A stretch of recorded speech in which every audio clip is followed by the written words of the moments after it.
चलो चलो जल्दी चलो, सत्संग का समय हो गया।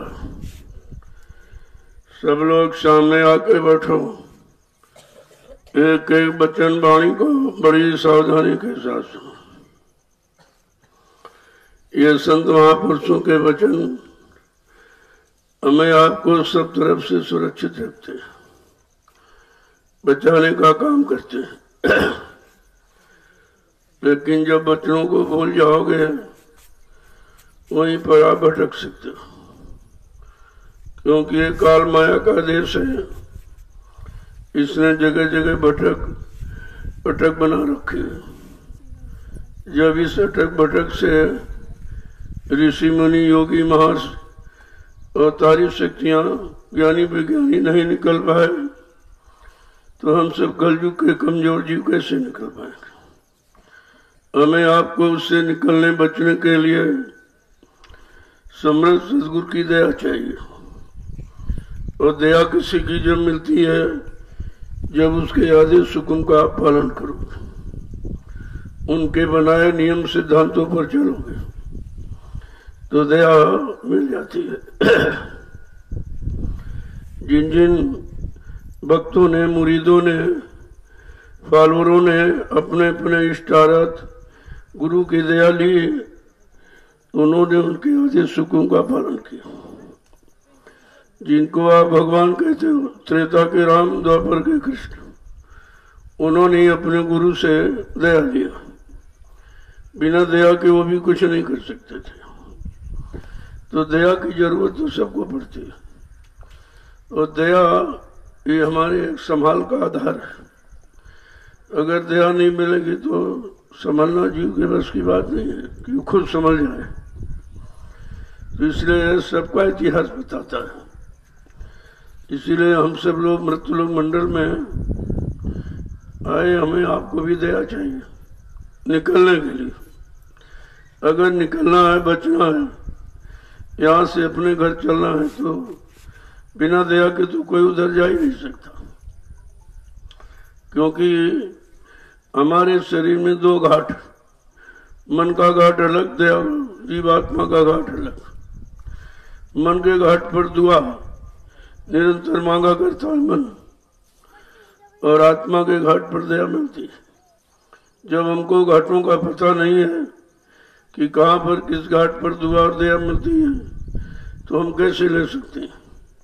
इसलिए जब संत महापुरुषों के सत्संगों में आओगे तो दोनों तरफ का ज्ञान कराते हैं, मन का भी और उधर जीवात्मा का भी देते हैं। इसीलिए तो हमें आपको अपने मानव जीवन में संत महापुरुषों के वचनों की महती आवश्यकता है। बिना इसके तो कुछ हो ही नहीं सकता। अब वचन तो कभी यहाँ रहे नहीं, और रहे तो लोगों ने सुने, और सुने तो उस पर अमल नहीं किया तो वचनों का लाभ नहीं मिला उनको। क्योंकि ये वचन कोई कथा वार्ता तो होती नहीं है कि सुन ले आप। ये तो काल माया के देश से बचने बचाने का उपाय है, और इस उपाय को जब तक हम आप नहीं समझेंगे, नहीं लेंगे, तो हम बच नहीं सकते। कितना भी धनवान, बलवान, बुद्धिमान आप बन जाए, लेकिन इससे बचाव होना बड़ा मुश्किल है। चलो जल्दी चलो। देखो जैसे आवन लगे फौरन आया करो। तुम इस बात को समझते नहीं हो, कोई कथा वार्ता थोड़ी हो रही, कोई पोथी तो नहीं पढ़ी जा रही कि फिर आपको मिल जाएगा। ये तो दया की धार है। जब समर्थ मालिक उस दया की धार से जीवों को जोड़ना चाहते हैं, तब ये दया की धार प्रभावित होती है, और आप इसे समझते नहीं हो। एक भी वचन छूटने न पावे, कोशिश ये किया करो। और सब चीज तो यहाँ मिल जाएगी, रुपए पैसे धन दौलत सामान से खरीद सकते हैं, लेकिन ये दया नहीं मिल सकती। ये तो उनकी मौज मर्जी पर निर्भर है। जब उनकी मौज मर्जी हो रही तो आप इधर उधर रहते हो, घूमते फिरते रहते हो। क्योंकि अभी इस बात को आप समझ थोड़ी पाए गहराई से, क्योंकि ये सहज रूप में आपको मिल रहा है। अभी नहीं मालूम कि आगे कितना खराब समय आएगा। यही संत महापुरुषों के वचन, तुम 500-500 किलोमीटर दौड़ के जाओगे तो महात्मा और आगे बढ़ जाएंगे। वहां दौड़ के जाओगे और आगे चले जाएंगे तो ये वचन फिर मिलेंगे नहीं। आज उनकी दया कृपा मेहरबानी है जो हमें आपको ही मिल रहे हैं। ये हमेश नहीं हुआ करता। अब ये बेचारा इस बात को जानता नहीं, क्योंकि जिसको सरलता सुगमता से मिल जाता वो समझते हैं ऐसे ही सब ऐसे ही, ऐसे कुछ नहीं। जय गुरुदेव, जय गुरुदेव, जय गुरुदेव, जय गुरुदेव नाम किसका, जय गुरुदेव नाम किसका, जय गुरुदेव नाम किसका, प्रभु का प्यारा नाम। समृद्ध दाता दयालु पूज्य स्वामी जी महाराज आज के इस नैमिषारण्य की तपोभूमि पर प्रातःकालीन लघु सत्संग में शामिल शरीक होने वाले समस्त सत्संगी प्रेमी जो बड़े सौभाग्य का ये समय है, जो ऐसे मतलब खराब समय में भी एक अच्छी चीज, और वो सबसे अच्छी है ये वचन, इससे अच्छी और कुछ नहीं, और इससे बड़ा कोई नहीं, और इससे लाभकारी कोई चीज यहाँ नहीं है, क्योंकि ये वचन अमिट होते हैं, इनको कभी मिटाया नहीं जा सकता। और क्योंकि ये शब्द से जुड़े होते हैं और कुछ अक्षरों से जुड़े होते हैं। अक्षर वाला तो मिट जाएगा, लेकिन शब्द वाला कभी मिटता नहीं। सब मर जाए, शब्द नहीं मरता। जो कुछ दो नैनों से देखे काल भोग सब करता, और सब मर जाए, शब्द नहीं मरता। हम जो दो आंखों से देख रहे हैं, कानों से सुन रहे हैं, ये तो सब मिट जाने वाला। लेकिन जो जीवात्मा के दिव्य आंख से देखा जाता, दिव्य कान से सुना जाता, वो तो अमिट है। और उसी की तरफ संत महापुरुषों का इशारा, वो इधर नहीं फंसाते।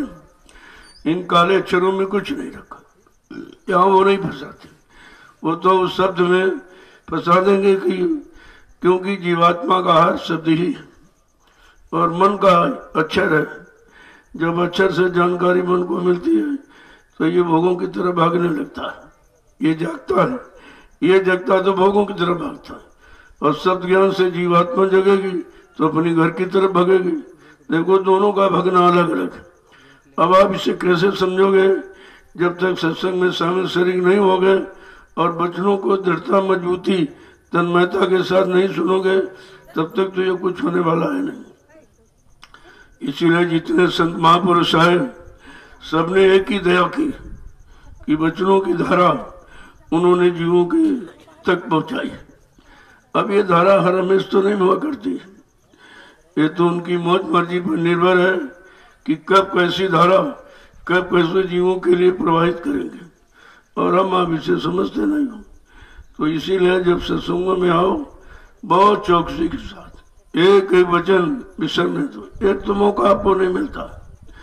ये तो ऐसा झगड़े झंझट का देश है कि मौका नहीं है, और जब मौका मिलता तो आप उसमें अपने ऐसो आराम देखा करते हैं। अरे ऐसो आराम तो ही जीवन को बर्बाद कर दिया है। ऐसो आराम यहाँ है नहीं, जिसे तकलीफ मुसीबत आपत्ति दुख, उसी को तुम ऐसो आराम समझते हो। ऐसो आराम तो जब मिलेगा जब जीवात्मा अपने घर पहुंच जाएगी, तब आराम और विश्राम तब उसको मिलेगा। तो इसलिए जब जब संत जगत में आवे, कहते खोज भाग उनके डिंग जाओ, आज रहो गिरो चरणों में, करो बंदगी निश्चिल लाए। जब संत महापुरुष जगत में तो आते नहीं, इसी कलयुग में उन्होंने दया की और बिना बुलाए आ गए और बिना मांगे हमें आपको ये सबको दे दिया। ये वचन के आप मांगे थे, तुम जानते नहीं थे कौन से वचन बचने वाले, कौन से फंसने वाले। ये भी उन्होंने अपनी इच्छा, अपनी मौज मर्जी से, क्योंकि जरूरत आवश्यकता उनको मालूम है कि जीवों को क्या चाहिए। जो चाह इच्छा थी वो तो आप जान गए, वो चाह इच्छा में हम फंस गए। अब वो चाह इच्छा क्या, जिससे हम निकल पड़े और निकल पड़ने घर पहुंच जाए। तो जितने संत महापुरुष आए सब इस मानव शरीर के लिए, और किसी ने कुछ नहीं कहा, केवल मानव शरीर के लिए। क्योंकि मानव शरीर पंचभौतिक है, पांचों तत्वों से परिपूर्ण है।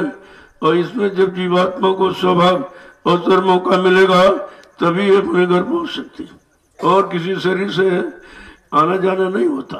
यहाँ तो आना जाना रहेगा लेकिन अपने घर नहीं जा सकता, क्योंकि कोई शरीर एक तत्व का, कोई दो तत्व का, कोई तीन तत्व का, कोई चार तत्व का, और मानव शरीर है पंचभौतिक, पांचों तत्वों से परिपूर्ण है। जब पंचभौतिक शरीर ही तो 5 नाम की साधना 5 मंजिलों की सैर कर सकते और अपने घर पहुंच सकता है। तो ये 5 नाम की साधना का अधिकार केवल पंचभौतिक शरीर को, और किसी को नहीं। और पंचभौतिक भी मिला अन्य युगों में, लेकिन ये भी आए नहीं थे। जब दया करने वाले, बचनों को फरमाने वाले, बचनों से लगाने वाले, यहाँ से निकालने वाले, जब वो समर्थ सदगुरु आए नहीं तो रास्ते नहीं था। अब तो ये रास्ता पता नहीं कितनी मौज कर दिया। जब उन्होंने ऋषि मुनियों पर मौज नहीं की, क्या उन्होंने कम मेहनत की? तो हमसे ज्यादा, हमसे आपसे ज्यादा बेचारे जंगलों में पूरा जीवन व्यतीत कर दिया। शरीर सुखा दिया, हड्डियों को गला दिया, सारे भोगों से अलग थलग रहे, लेकिन ये नहीं मिला। ये नाम युक्ति, ये नाम दान अमोलक धन, ये नहीं मिला, क्योंकि उस समय संत महापुरुष आए नहीं थे। और ये अधिकार केवल उन्हीं को है और सृष्टि में किसी को नहीं। अब हम इस बात को समझते नहीं कि अधिकार किसके पास है, या ये खजाना किसके पास, या देने का अधिकार मृत्युलोक मंडल में किसको है, ये जानकारी कुछ नहीं।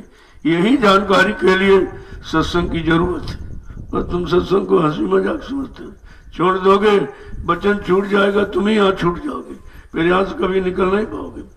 तो वचनों की भूख प्यास रखना चाहिए हर वक्त, हर हमेशा वचनों की भूख प्यास रखो कि कहीं से मिल जाए, कैसे मिल जाए, मतलब किस तरह से।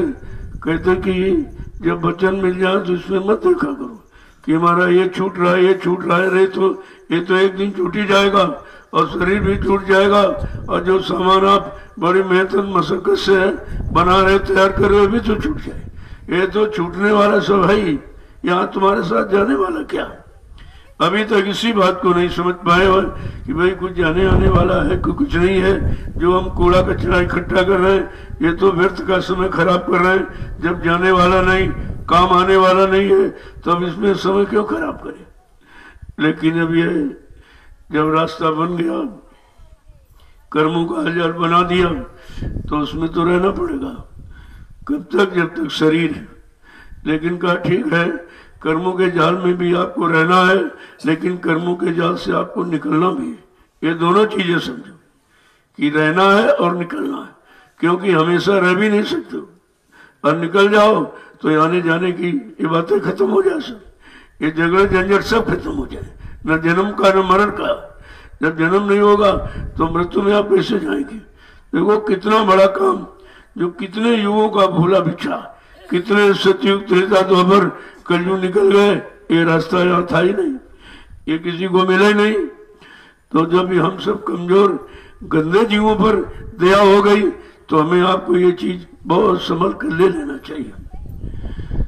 जय गुरुदेव, जय गुरुदेव। अब ये लेने को नहीं दे रहा का ये शैतान मन जो अंदर में बैठा। अब आप कह रहे पड़ोसी ठीक नहीं, ये ठीक नहीं, वो ये निंदा, ये चुगली बुराई कर रहा। अरे इससे ज्यादा खतरनाक वो मन जो अंदर बैठा, वो तो कभी निकलने नहीं देगा, क्योंकि वो सलाह उधर की तो दे नहीं सकता।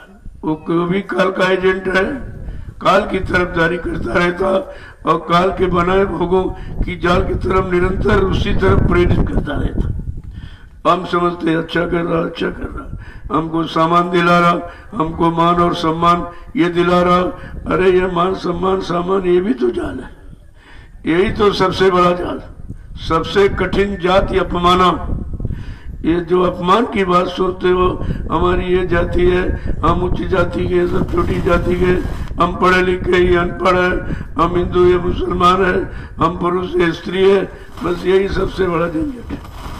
और इसी से निकलना बड़ा मुश्किल है, यही तो उसका जाल है और इसी जाल में फंसा दिया।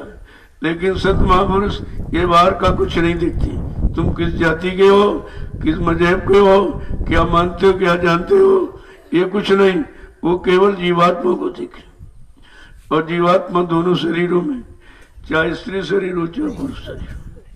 जब जीवात्मा का रिश्ता है तो स्त्री पुरुष का रिश्ता उनके दिल दिमाग में नहीं होता। ना वो स्त्री देखते ना पुरुष देखते, वो केवल अपनी चेतन जीवात्मा को देखते कि इसको इन शरीरों से निकालना है और काल माया का खेल और तमाशा ये खत्म करना है।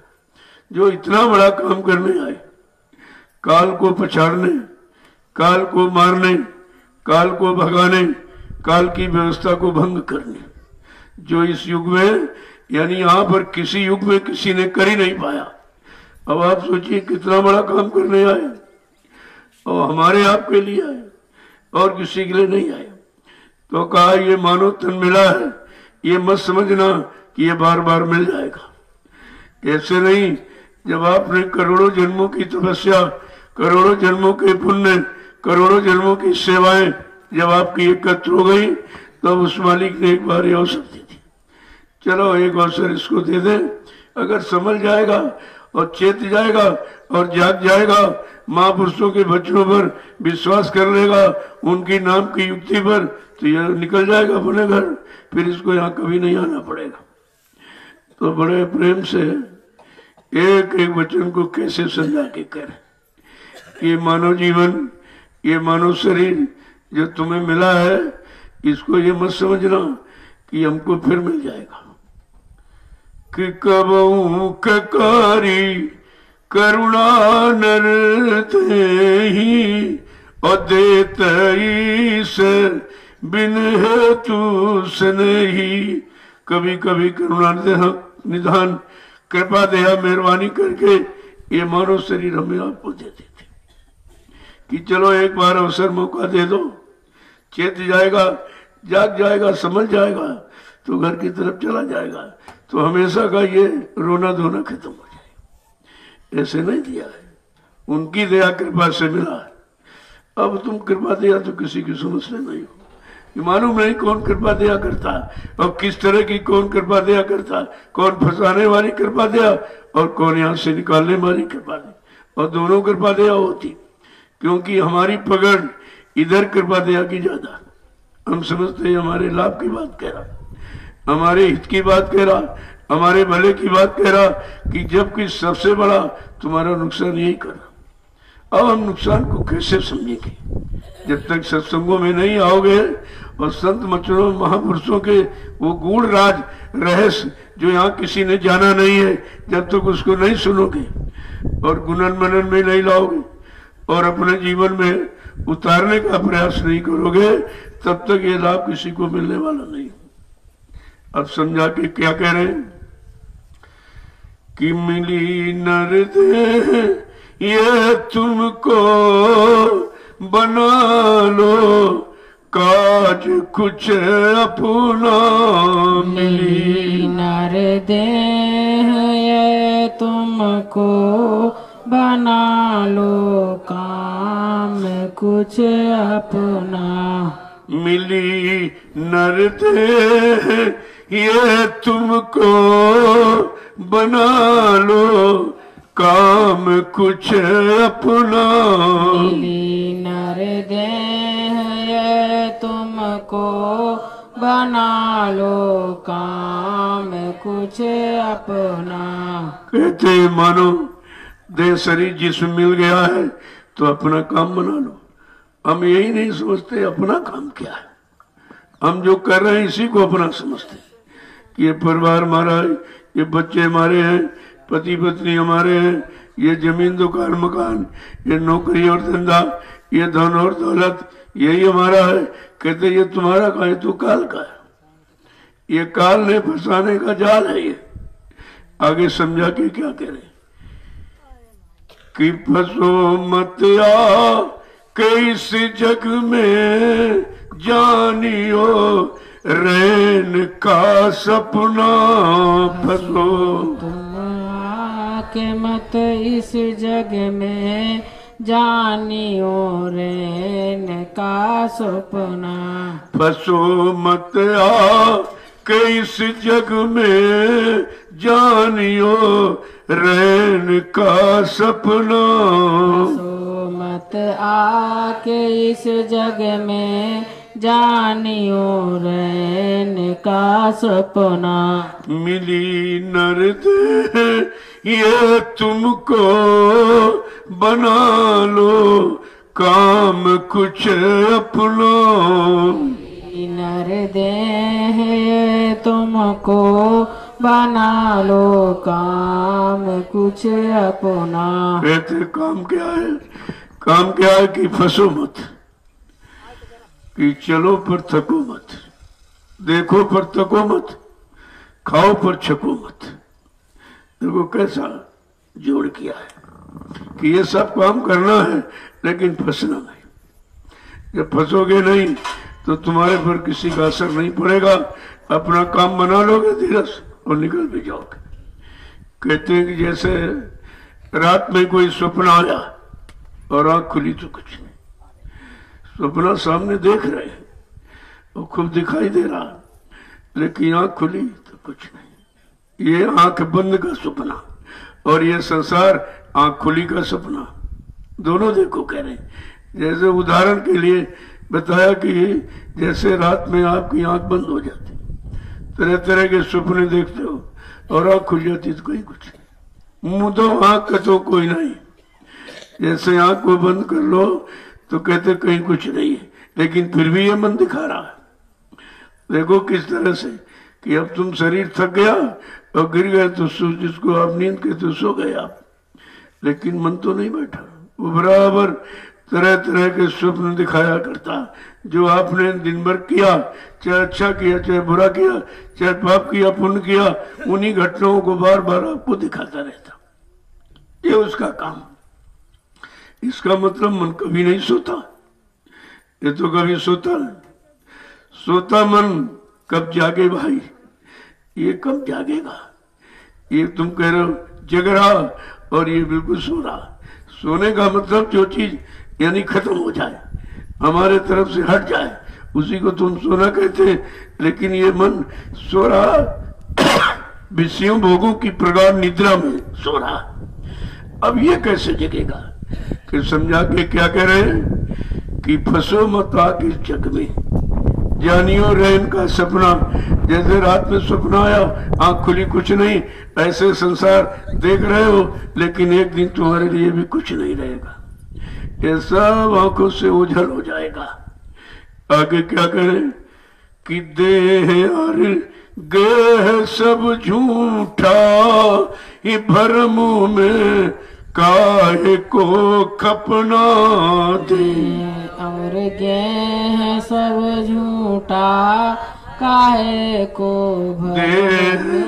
फंसना। दे और गेह सब झूठा, ये भरम में काहे को खपना दे। और गेह सब झूठा, भरम में काहे को खपना। मिली नर दे ये तुमको बना लो काम कुछ अपना। मिली नर दे तुमको बना लो काम कुछ अपना। कहते झूठा क्या है?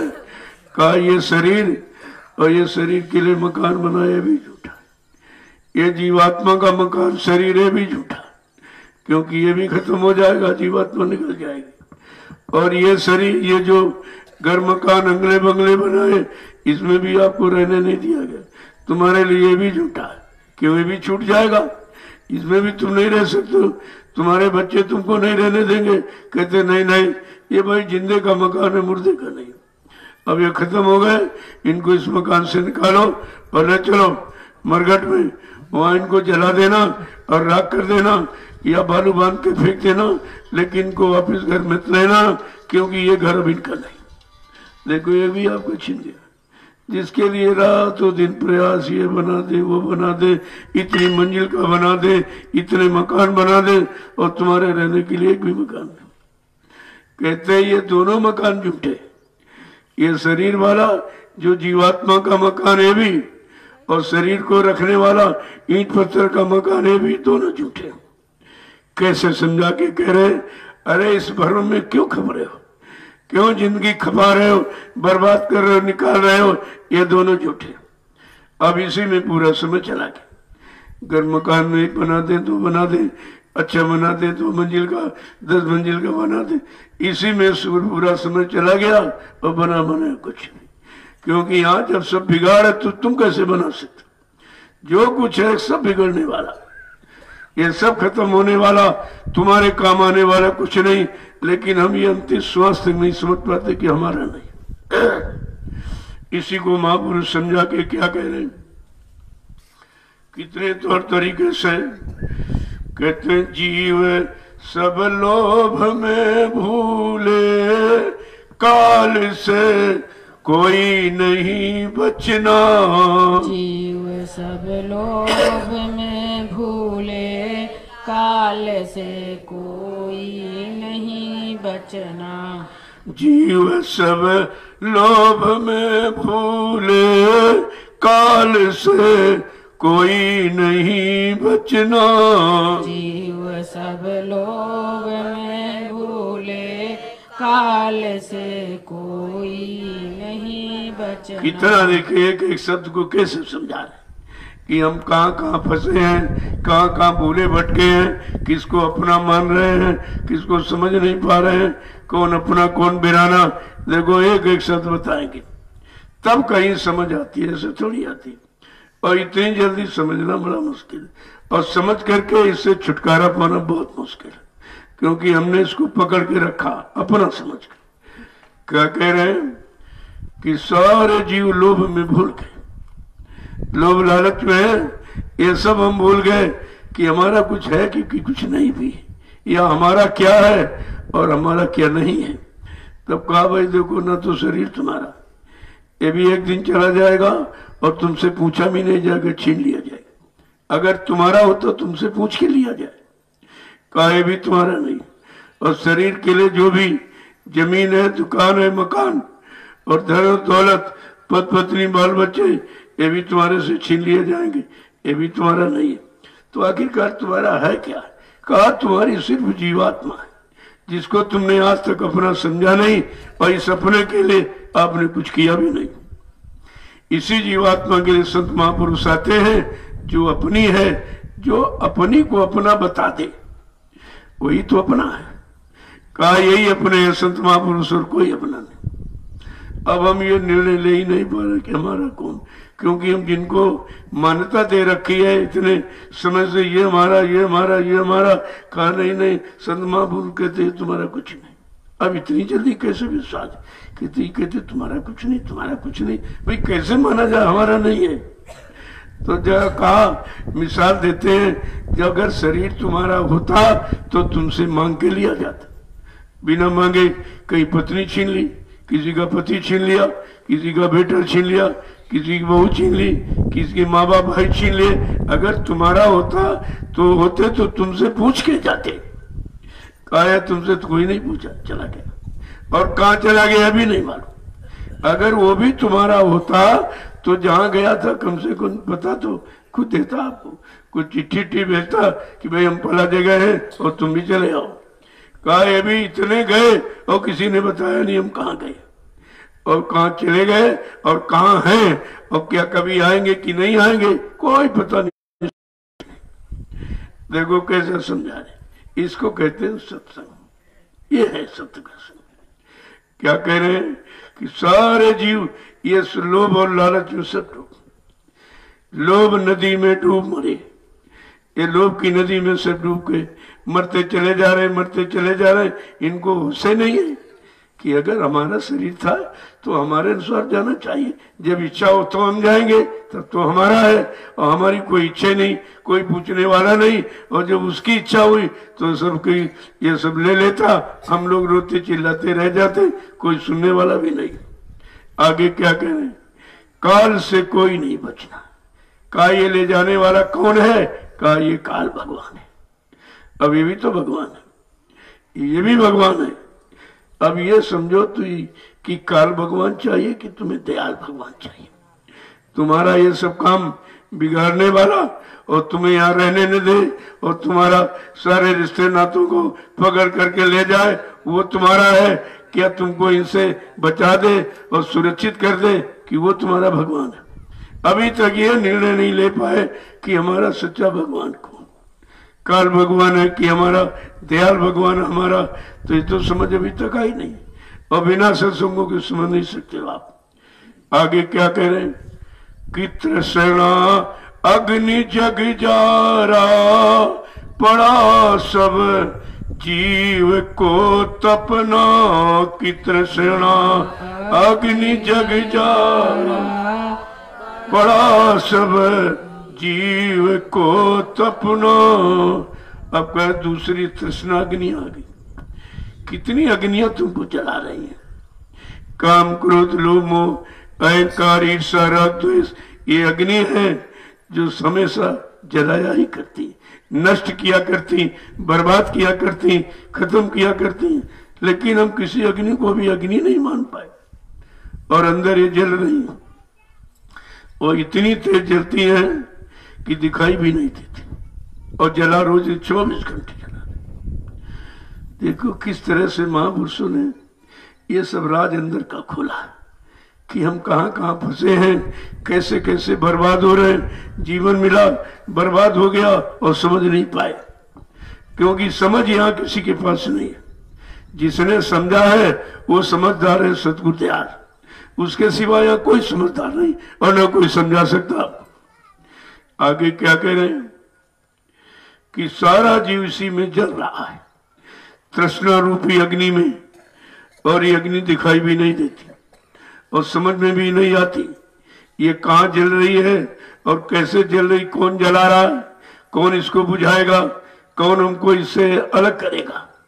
आगे क्या कह रहे हैं कि नहीं कोई राह ये बचने की, ये जले सब नरक की अग्ना। नहीं कोई राह बचने की, जले सब नरक की अग्ना। नहीं कोई राह ये बचने की, और जले सब नरक की अग्ना। नहीं कोई राह बचने की, जले सब नरक की अग्ना। इस अग्नियों से बचने का कोई रास्ता नहीं, और न कोई यहाँ बचाने वाला है। सब उसी में पकड़ पकड़ कर उसी में झोंक रहे। क्यों? इसमें तुम्हारा कोई हमदर्द नहीं है। अगर हमदर्द उसको कहते हैं जो इनसे बचा ले, और इन्हीं में बार बार तुमको झोंक रहा है, यानी जन्म मरण का चक्कर बना करके, तो यहाँ तुम्हारा है ही कौन? जो तुम्हें जला रहा वो तुम्हारा है, जो बचा रहा वो तुम्हारा है। क्या कह रहे हैं? यहाँ कोई रास्ता बचने बचाने का नहीं है। बचने बचाने का रास्ता केवल सतगुरु दयाल के पास।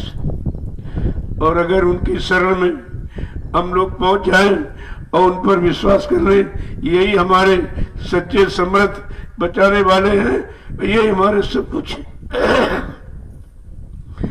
जब मीरा को सबने परेशान किया, पर बार वालों ने सुने, क्योंकि जो सही सच्चे रास्ते पर चलता है, काल के जो बहुत तंग करते उसको।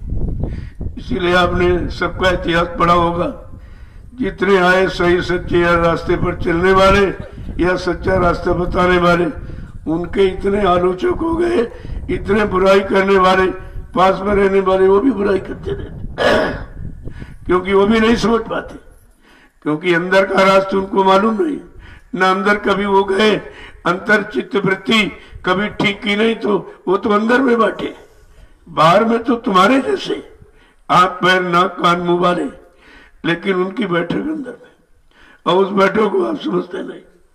साथ में रहने पर भी बेचारा कुछ नहीं पाते। जब पाते क्या है, निंदा आलोचना बुराई करके हट जाते। वो भगाते नहीं किसी, वो तो लगाते सबको, लेकिन जिस भाव में लगता, जिस विचार में, वो भाव विचार यहाँ मिल नहीं पाता। क्योंकि अगर उसी भाव विचार में तुमको मिलाए रहेंगे तो निकालेंगे कैसे? जो निकालने आया है वो फंसाने का सामान कभी नहीं देगा, और फंसाने का देगा तो निकाल नहीं पाएगा, और तुमको फंसाने का मिलेगा नहीं तो तुम नाराज हो जाओ, नहीं सी नाराजगी छोड़ के भाग जाओगे आप। तो नुकसान किस तरीके से जीव कर रहा? अज्ञानता। जब तक अज्ञानता रहेगी नुकसान आप करते ही रहेगो अपना, और समझ भी नहीं पाओगे। और अज्ञानता कहां से जाएगी? बिन सत्संग विवेक न हुई।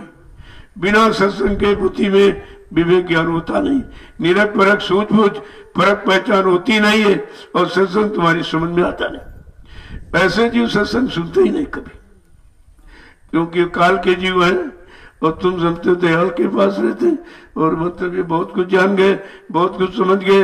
अरे सब काल के जीव है। दयाल के पास काल के जीवों की भी सुरक्षा होती, उनको भी आराम मिलता है, लेकिन वो इसी बाहरी आराम को आराम समझते हैं, लेकिन पूर्ण विश्राम कहां होगा उस बात को नहीं समझ पाते। आगे क्या कह रहे हैं कि जलेंगे आग में निस्दिन बहुरी भोगे जन्म मरना, चले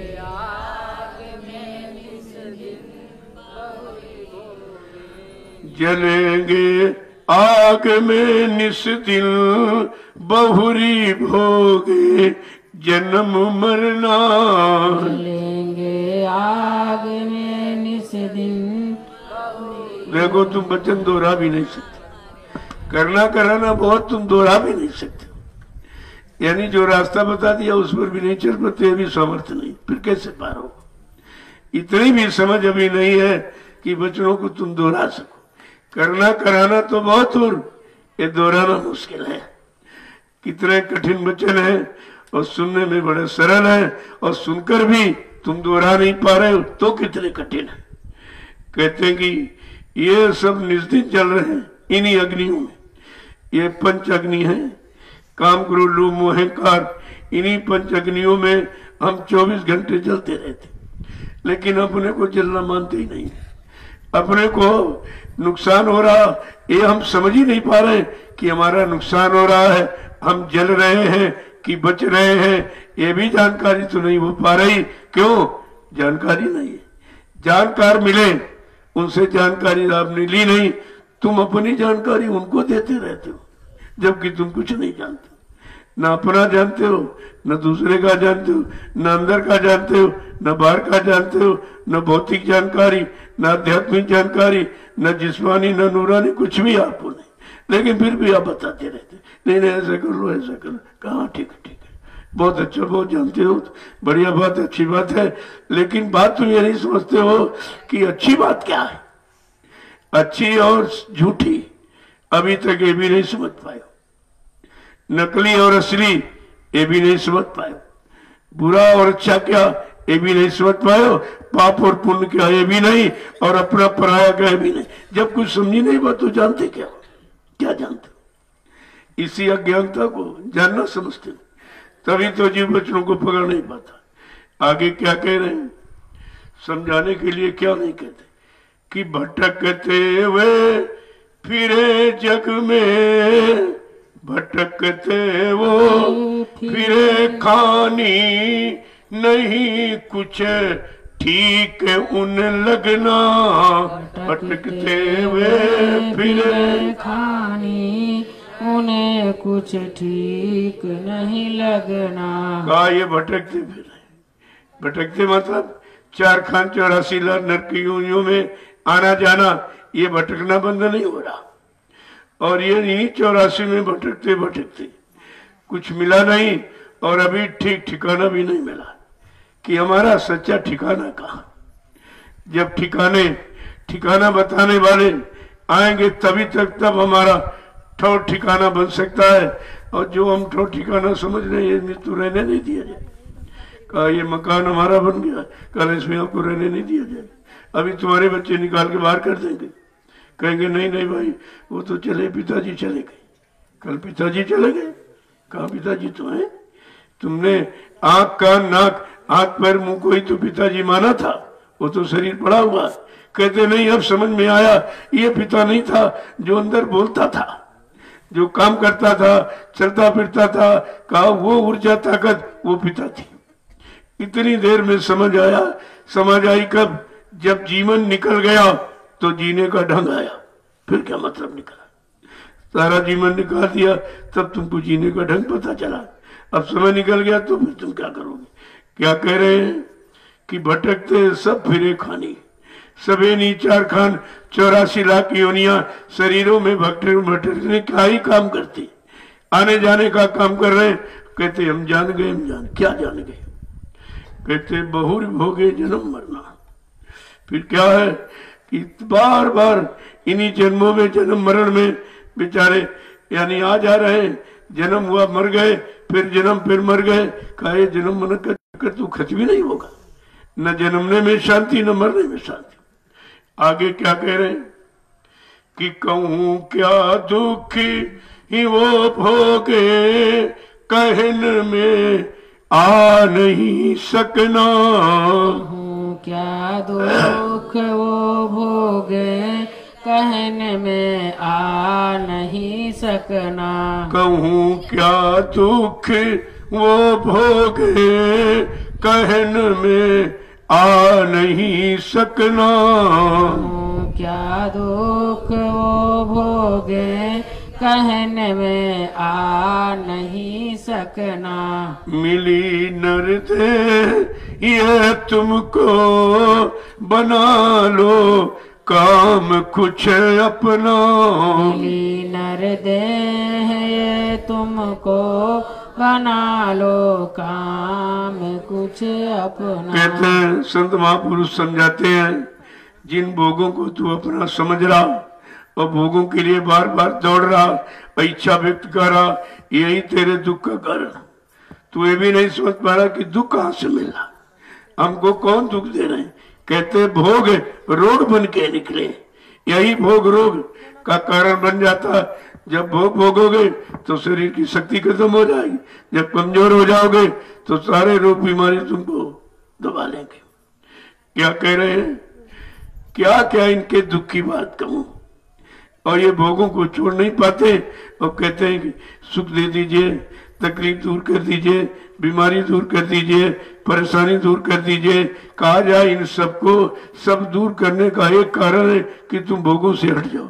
कहा ये नहीं कर पाता, ये बस की बात नहीं। तो फिर कैसे समझाएगा? सारे दुखों का, मुसीबत आपत्तियों का एक ही कारण की भोग। और भोगों से, और भोगों का तो उसने जाल ही बनाया कि जाल बनाएंगे, कमजोर रहेगा तो ये न सोच पाएगा, न समझ पाएगा, न संत महापुरुषों के वचनों को पकड़ पाएगा, न उनकी शरण में टिक पाएगा, तो ये हमारे यहां बना रहेगा। आगे क्या कह रहे हैं कि दया कर संत और सतगुरु बता में नाम का जपना। दया कर संत और सतगुरु, बतावे नाम का जपना। दया कर संत और सतगुरु, बतावे नाम का जपना। दया कर संत और सतगुरु, बतावे नाम का जपना।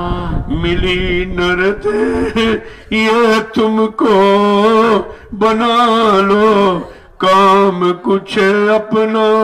मिली नर देह ये तुमको, बना लो काम कुछ अपना। कहते तुम्हारे दुख, तकलीफ, बीमारी, महामारी, सारे कष्टों का कारण बताते, तुम भोगों से हट जाओ। क्या ये दया कृपा मेहरबानी करके संत सतगुरु यही बताते हैं, लेकिन उनकी बातें समझ में नहीं आती, क्योंकि हम भोगों को छोड़ नहीं सकते। इतने ज्यादा हैबिचुअली आदती हो गए हैं कि भोग हमारे में समा गए और हम भोगों में समा गए। जब एक दूसरे में कोई चीज लय हो जाती है तब निकलना बड़ा मुश्किल होता है। कहते हैं दया करके, अत्यंत दया कृपा मेहरबानी करके संत सतगुरु जब मृत लोग मंडल पर आते हैं तो हमें आपको सारे दुखों से दूर करने की युक्ति बताते, और युक्ति है तुम्हारे पास। कहते कि रोग आ गया, का रोग नहीं आया है, तुम भोगों को छोड़ दो, रोग चला जाएगा। कहते ये नहीं हो पाता, यही तो मुश्किल है। कहा यह नहीं मुश्किल तो रोग नहीं जाएगा। अगर ये मुश्किल है तो फिर रोक नहीं जाएगा। तो कितना, इतनी छोटी चीज कितनी बड़ी, कहने में बहुत छोटी, भोग को छोड़ दो, बड़ा छोटा सरल, लेकिन कहते भोग वासना मुझ में भरी और मुझसे सत्संग क्यों ना। मन क्या कहता, मैं तो भोगो वासनाओं में मैं डूब गया हूँ और सत्संग वचन मेरे बस का है नहीं, किया जाता नहीं, सुना जाता नहीं, जब सुनाया जाता तो नींद आ जाती। ये वचन बर्दाश्त नहीं हो पा रहे, तुम्हारा मन बर्दाश्त नहीं कर पाता तो फट से गिर जाता, सो जाता है, नींद में आ जाता है।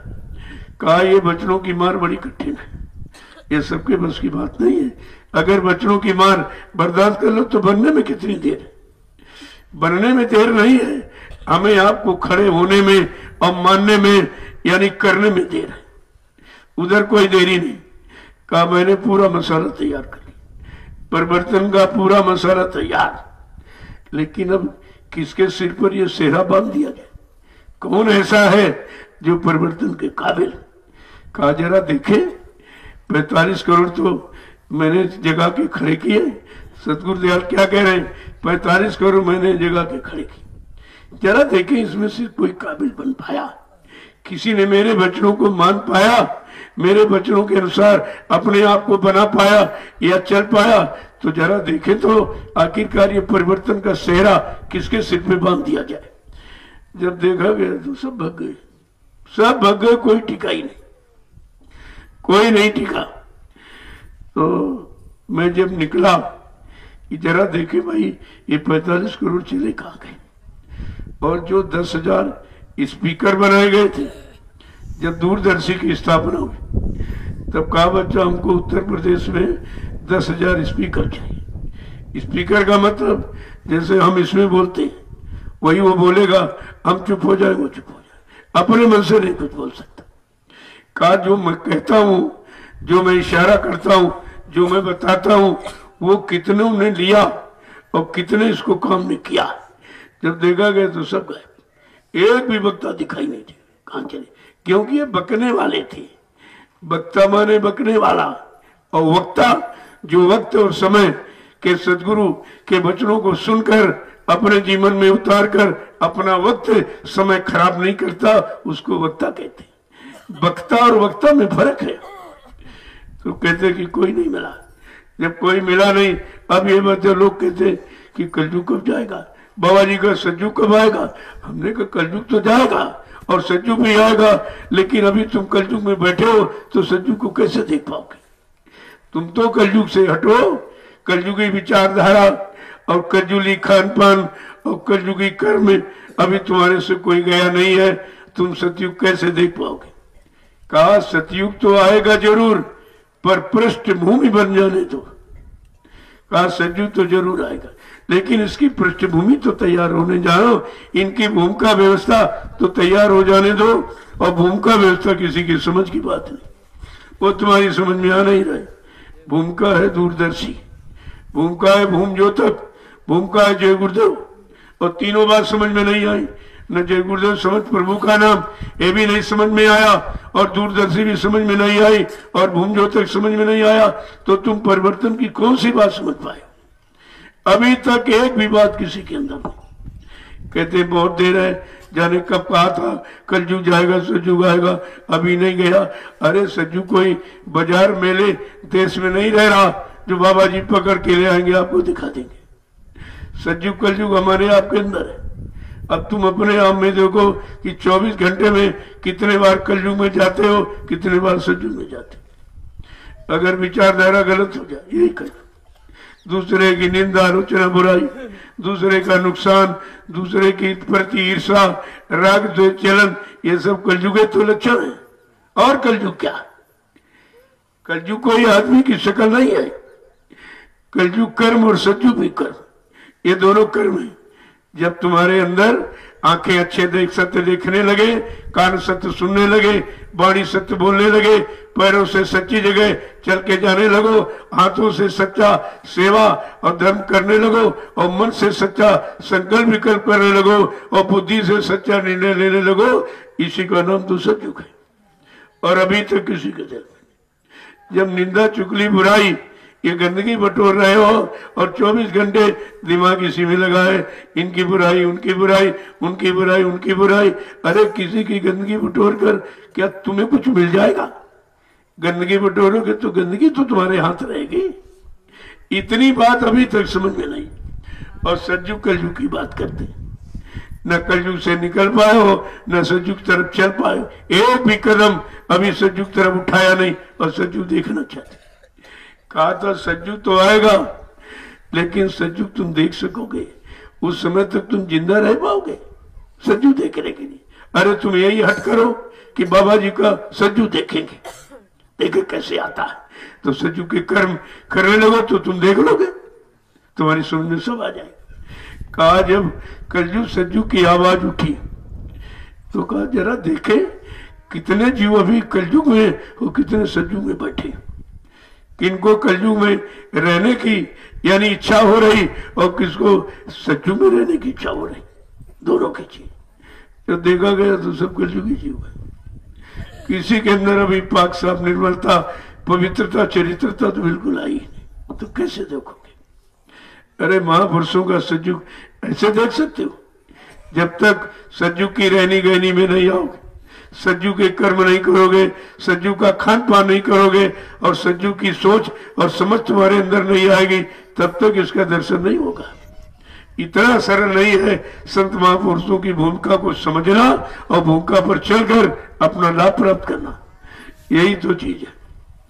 तो हमको तो कोई मिला नहीं, मैं निकला तो कोई नहीं मिला और कोई सहयोगी भी नहीं मिला। तो कोई 2 दिन कोई 4 दिन, कभी 8 लोग जुड़े, कभी 10, कभी 15, कभी 20, कभी 150 संख्या तो बनी, लेकिन वो संख्या टूटने वाली नहीं। वो हमको देखने के लिए आए थे कि देखिए ये कब तक टिकेंगे, ये कब तक रुकेंगे, इनके पास कुछ ऐसा कि नहीं है, कोई पैसा ऐसा कोई सेवा एवा मांग रहे कि नहीं मांग रहे।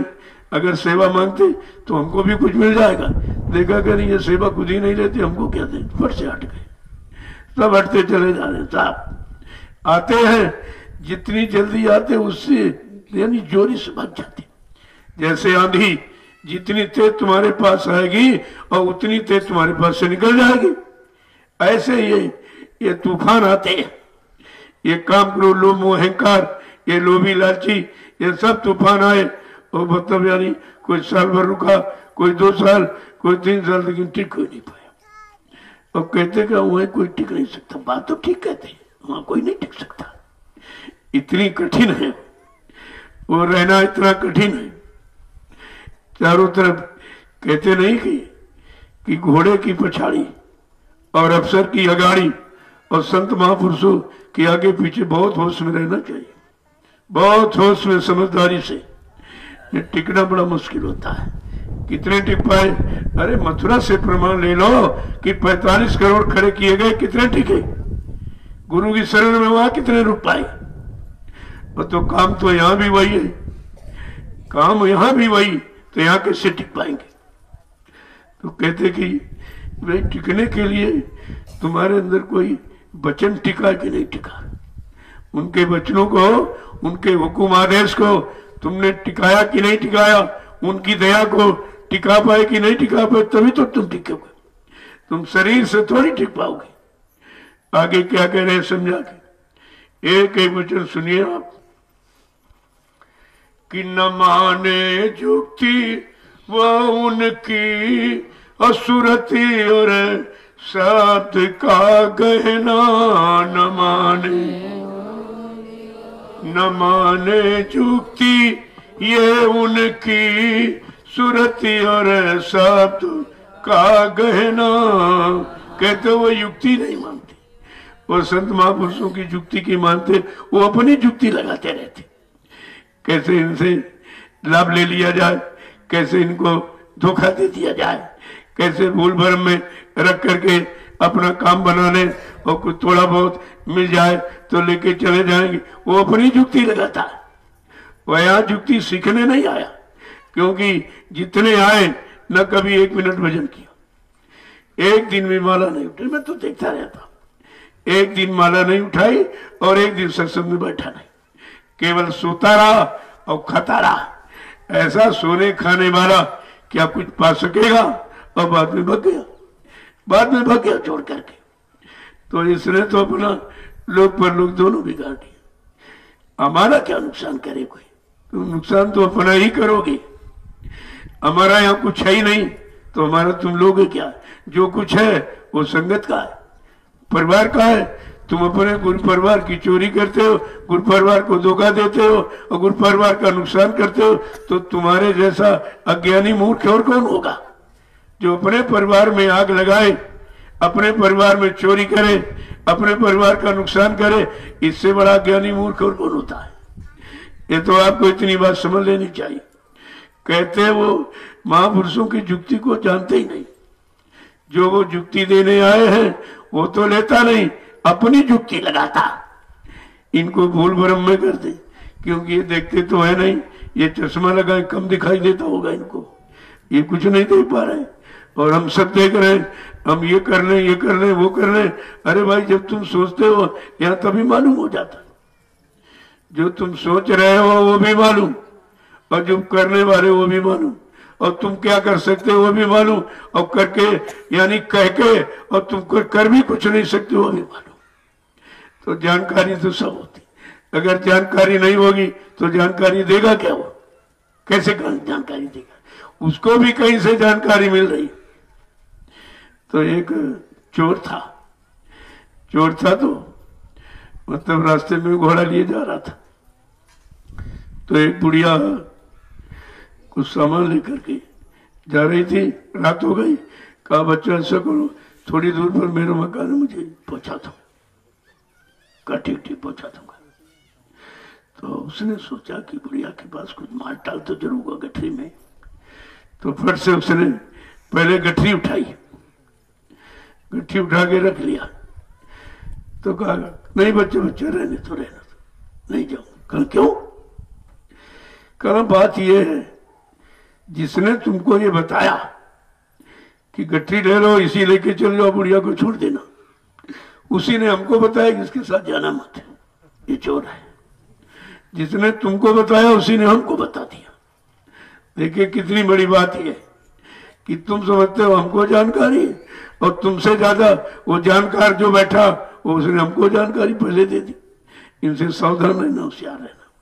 अब सावधानी का मतलब ये थोड़ी कि भगा दिया जाए उनको, यहां से किसी को निराश किया ही नहीं जाता। अब तुम क्या लेने आए हो, इसीलिए सत्संगों में कितनी बार कहा गया, जो जिस इच्छा से आता है वो अपना काम करके चला जाता है। जो धन की इच्छा से आए हैं वो धन लेके चले जाएंगे, जो मान सम्मान की इच्छा से आए हैं वो मान सम्मान लेके चले जाएंगे, जो सामान की इच्छा से आए हैं वो सामान लेके चले जाएंगे। लेकिन जो जिज्ञासु भक्त भगवान की इच्छा से आया है वो भगवान लेके जाएगा।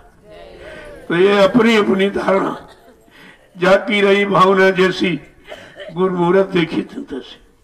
जो जिस भावना से आया है उसको वही तो दिखाई दे रहा। जैसे लोगों को पत्थर में भगवान दिखाई दे रहा, क्या भगवान है? लेकिन आस्था है। किसी की आस्था को आप मिटा नहीं सकते, क्योंकि आस्था रास्ता बना देती। अगर तुम्हारी जड़ में आस्था है तो जड़ में आप लग जाओगे, और वो भी रास्ता है तुम्हारा जाने का, फंसने का। और अगर चेतन में आस्था हो जाए तो निकल के अपने घर पहुंच जाओगे। ये दोनों रास्ते यहाँ पर, जड़ और चेतन। अब तुम्हें यह समझना है कि तुम चेतन पकड़ने के उद्देश्य से आए हो कि यहाँ का जड़ सामान लेने के लिए, चुराने के लिए, छल कपट करने के लिए आए हो, तो वो तो सब तुम्हारे लिए हो रहा, और तुम अपने लिए कर रहे हो, किसी के लिए नहीं। कोई किसी के लिए कुछ कर नहीं। अरे तुम अपने नहीं कर सकते, दूसरे क्या करोगे? जो भी करता है अपने लिए करता, दूसरे के लिए आप कहाँ कर सकते हो? अपने लिए नहीं कर पाए हो, अपने लिए नहीं समझ पाए हो कि हमें क्या करना क्या नहीं करना। इतनी तक जानकारी अभी तक नहीं हुई कि हमें करना क्या है। जो हम संसार समाज परिवारों में कर रहे थे वही सतगुरु दरबार में आके करने लगे। तो तुमने करना सीखा कहाँ? तुम अपनी वही बाइक करनी यहाँ लेके आए हो। यहाँ की करनी अलग, यहाँ करनी निकलने की, वहां की करनी फंसने की, और यहाँ भी तुम वही करने लेके आए हो। तो उन्हीं सामानों में फंस जाओगे और फंस के रह जाओगे, लेकिन निकल नहीं पाओगे। फिर कहेंगे अरे हम तो भाई साथ में रहते थे, हम तो और बेचारे देखने वाले इसी में फंस जाते, अरे भाई ये साथ रहा है, ये बहुत अच्छा है, बड़ा सच्चा, जो ये कह रहा ये सच्चे तो कह रहा होगा, क्योंकि न तुम्हारे में समझ न उनमें समझ, उनमें भी समझ नहीं। अगर करने वाला और कराने वाला कोई समझदार मिल जाएगा तो सारी समझदारी तुमको बता देगा। अगर फंसने फंसाने वाला है तो फंसने फंसाने की समझदारी उसके पास भी है, लेकिन वो समझदारी फंसने वाली, निकलने वाली समझदारी नहीं है। आगे देखो क्या कह रहे हैं, एक एक वचन को आगे समझा के क्या कह रहे हैं कि बिना सतगुरु बिना करनी छुटे नहीं खान का फिरना।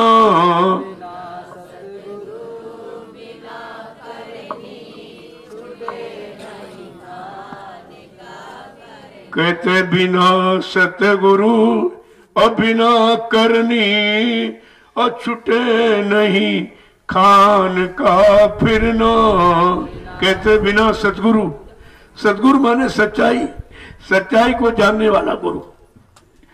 झूठे गुरु को सतगुरु नहीं कहते, गुरु झूठा है, हो सकता है अगर झूठे सामान को पकड़ने वाला है तो, और सतगुरु कभी झूठा नहीं होता। उसके आगे सत्य पहले लगा दिया है कि वो सत्य है, वो झूठ नहीं है, जो भी कहेगा सत्य कहेगा और जो भी व्यवस्था बनाएगा सत्य, और यहाँ से सत्यलोक जाने की भी व्यवस्था बनाएगा।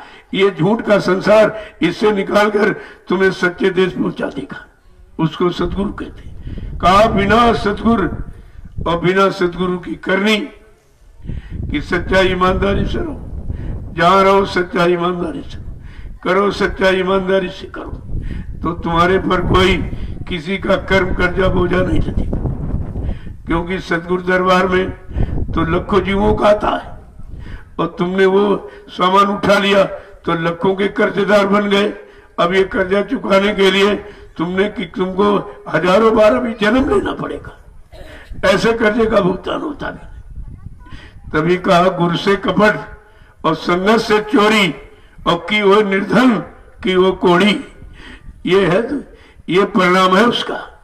लेकिन वो बेचारे जानते कहाँ, सत्संग सुनते नहीं, भजन करते नहीं, सेवा करते नहीं, रात दिन इसी चक्कर में रहते, कब धोखा देंगे, कब इनको मतलब यानी ऐसा कर दे वैसा कर दे। तो तुम कर नहीं सकते हो, तुम अपनी करनी बिगाड़ कर यहां से चले जाओगे और पाओगे कुछ नहीं, कुछ भी मिलने वाला नहीं आपको। आगे क्या करें कि कहाँ लग में कहूं उनको कोई नहीं मानता कहना।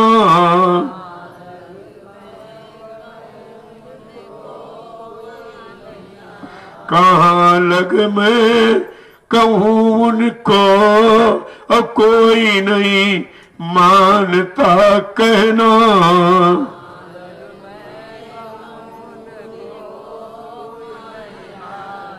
जब तुम्हारे सामने तुरंत कहता हूं तुम भूल जाते हो, तो पीछे कोई वचन याद रखोगे? तुम्हारे बस की है बात ही। ये प्रमाण देखिए अपना, अभी कहा जा रहा तुम वही नहीं कह पा रहे, वही तुमको याद नहीं हो पा रहा, तो इसके बाद तो तुम सब भूल जाओ। और यही हुआ, जो कुछ कहा गया बताया गया, किसी को कुछ नहीं मालूम। और जब मैं कहता हूं उनको तो मालूम नहीं, कहते पता नहीं कहां से इधर उधर से यानी मतलब बटोर के ले आए, और झूठ साथ सब कहते रहते हैं कि उन बेचारों को पता नहीं झूठ सत्य है क्या।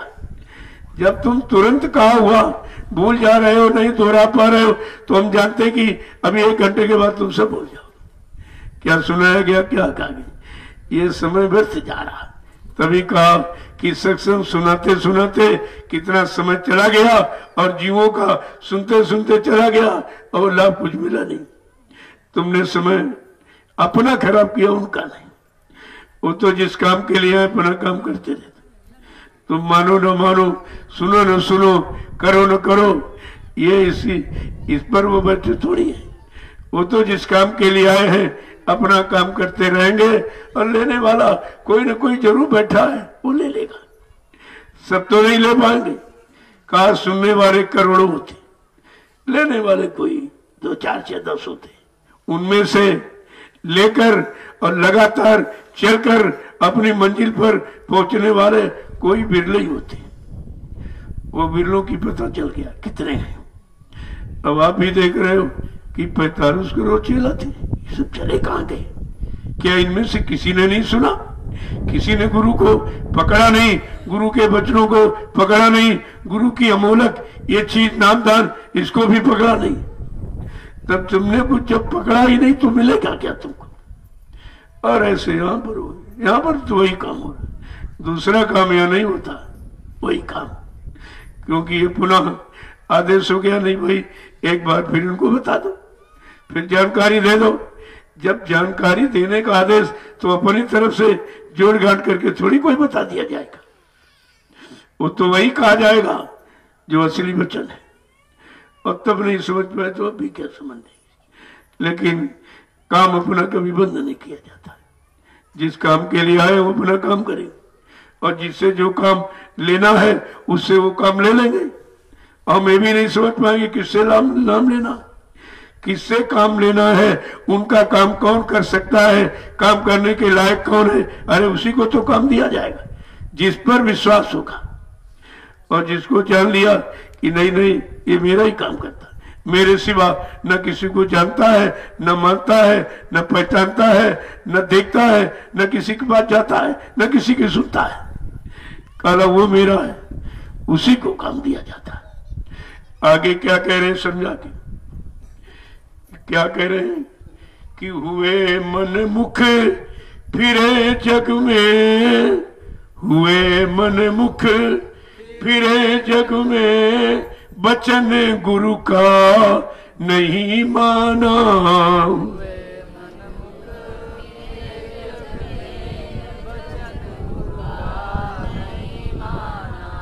हुए मन मुख फिरे जग में, बचन गुरु का नहीं माना।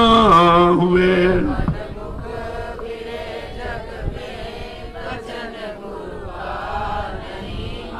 कहते ऐसे मनमुखी ऐसे संसार में मारे मारे घूमते रहते कि जो इस दर का नहीं रहा किसी दर का नहीं रहा, जो इस दर का नहीं होगा वो किसी दर का नहीं होगा। क्योंकि इसी दर पर तुम्हारी कदर है और किसी दर पर तुम्हारी कदर नहीं है। जब इसी दर से छोड़ के चले जाओगे तो कोई तुम्हारी कदर नहीं करेगा, सब जान जाएंगे। जब वहां नहीं टिक पाया तो यहाँ कैसे टिकेगा, वहां नहीं मान पाया यहाँ कैसे मान पाएगा, वहां नहीं कर पाया, लाभ नहीं ले पाया तो ये हमको कैसे लाभ दे देगा। कहते हुए मनमुख फिरे जग में, अब ये मनमुखी हो गए और संसार में चक्कर लगा रहे हैं कि शायद कहीं मिल जाए कहीं मिल जाए। अरे जहां था वहां नहीं ले पाए और तो कहीं है ही नहीं, वहां तो कुछ है ही नहीं। कहते क्या, वचन गुरु का नहीं माना। अगर गुरु का वचन मान लेते तो गुरुमुखी हो जाते, मनमुखी थोड़े होते। और गुरुमुखी होते कभी दरबार नहीं छोड़ते, क्योंकि गुरु की तरफ तुम्हारा मुख बना रहता तो गुरु के वचन याद रहते तो कभी आप दरबार नहीं छोड़ते। और गुरु की तरफ मुख हट गया और मनमुखी हो गए, अपने मन में जो आया वो कहना शुरू कर दिया। अरे तुम्हारे कहने से कोई काम थोड़ी हो जाएगा। अगर तुम्हारे कहने से काम हो जाए तो करने वालों कौन पूछेगा, करने वालों को कौन पूछेगा। आगे क्या कह रहे हैं समझा के कि पूजा में आपको जग में और गुरु की सेवा नहीं करना। पूजा में आपको जग में गुरु की सेवा नहीं करना। अब वो सोचता कि हमने सब जान लिया, अब चलो हम खुद ही सब काम करेंगे, हमारी पूजा लोग करेंगे, हमको लोग मान लेंगे। तो कहते कि करने निकले और गुरु को माना नहीं, गुरु के वचन माना नहीं तो तुझे कौन मान लेगा। अरे भाई हमको कोई नहीं मानता, अगर गुरु के वचन हम न कहते तो हमको कोई नहीं मानता। शरीर तो बहुत है संसार में, क्या शरीर को कोई मान रहा है? कहते नहीं, गुरु वचनों को कहा जा रहा है और गुरु वचनों को दर्शाया जा रहा और गुरु के वचनों के अनुसार किया जा रहा, कल इसलिए माना जा रहा। जैसे आप मंदिर जाते तो मंदिर को कोई नहीं मानता, मंदिर की पूजा नहीं होती, पूजा मूर्ति की होती। अगर जिस मंदिर में मूर्ति न हो कोई नहीं जाएगा। चाहे करोड़ों रुपए का मंदिर बना दो, मंदिर की पूजा कोई नहीं करेगा। इसलिए ये मंदिर शरीर है, इसकी पूजा नहीं है अगर इसमें गुरु मूर्त नहीं है। गुरु मूर्त को धारण नहीं किया, गुरु वचनों को नहीं पकड़ा तो उसकी कोई मान्यता नहीं होती। आगे क्या कह रहे हैं समझा कि फिक्र नहीं जीव को अपनी, पड़ेगा नरक में जलना। फिक्र नहीं जीव को अपनी पड़ेगा, फिक्र नहीं जीव को अपनी, पड़ेगा नरक में जलना। जीव को अपनी पड़ेगा नरक में जलना। ऐसे मनमुखियों की उनको कोई अपनी फिक्र नहीं, अपने को तो बिल्कुल भूल गए हो। कहते फिक्र कुछ नहीं है और बार बार इन्हीं नरकों में आने जाने का कारण बना रहे, क्योंकि निंदालोचना बुराई ये नरक में आने का पहला साधन है। ये पहला साधन नरकों में आने का। जिनकी जिनकी निंदा बुराई आपने की है, उसे निंदा बुराई के लिए आपको इन योनियों में जन्म लेकर के उसका भुगतान करना पड़ेगा। आगे क्या कह रहे हैं कि समझ कर धार लो मन में, कहे सत गुरु जी निज बचना।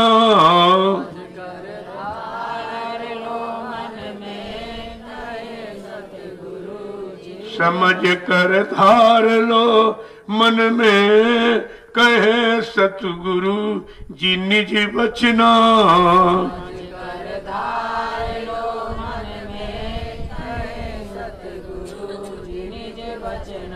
मिली नर दे ये तुमको, बना लो काम कुछ अपना।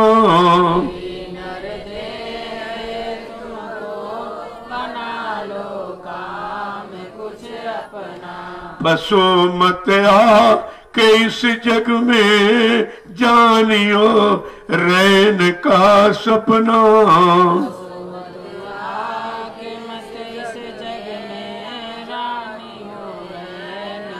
क्या समझा के कह रहे हैं कि सतगुरु दयाल के निज वचन, निज माने अपना अनुभव, जो जो अपना अनुभव किया कारण निज वचन है उनके, और निज वचन है अपने निज भक्तों के लिए, दूसरों के लिए नहीं, निज भक्तों के।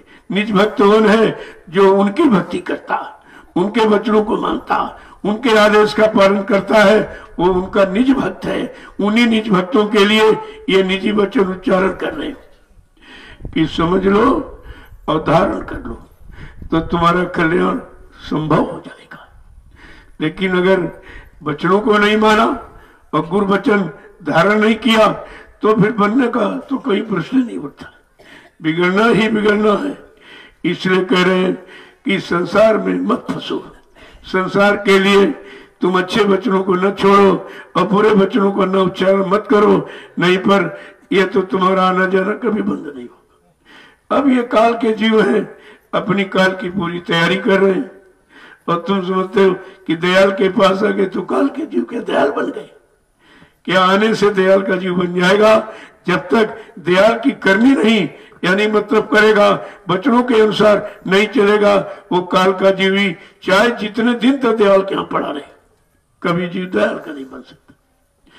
जय गुरुदेव, जय गुरुदेव,